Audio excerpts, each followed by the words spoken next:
भाई जब शादीशुदा हो जाते हैं ना, तो उनकी अपनी अपनी जेबें हो जाती हैं, अपनी अपनी गुफ्तगू हो जाती है। 6 माह के बच्चे के बारे में भी वो कहने लग जाते हैं मैंने बच्चों का भी तो कुछ बनाना है ना।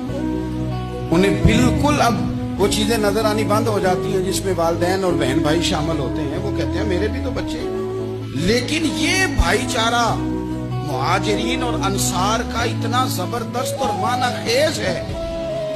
हुजूर ने भाईचारा कायम फरमाया। सगे भाइयों को विरासत देना मुश्किल होता है। बड़ा कह रहा होता है कमाई तो मैंने की थी, छोटा कह रहा होता है कि बाहर तो पहले मैं गया था, झगड़े।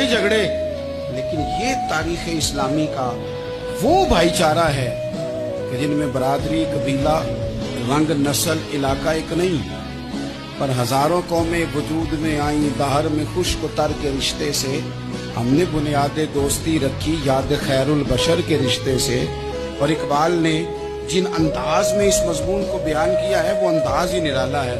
इकबाल फरमाते हैं खास है तरकीब में कौमे रसूले हाशिम, बनने में कोई खास, इनकी तरकीब भी कोई खास है। हुजूर ने भाई भाई बना दिया। अब भाई जिनको दीनी इस्लामी मजहबी भाई बनाया है वो दूसरे भाई के बारे में क्या ज़हन रखता है? वो कहता है कि मेरे भाई मेरा कारोबार भी याद आ तेरा, जायदाद भी याद ही तेरी, क्योंकि तू मेरा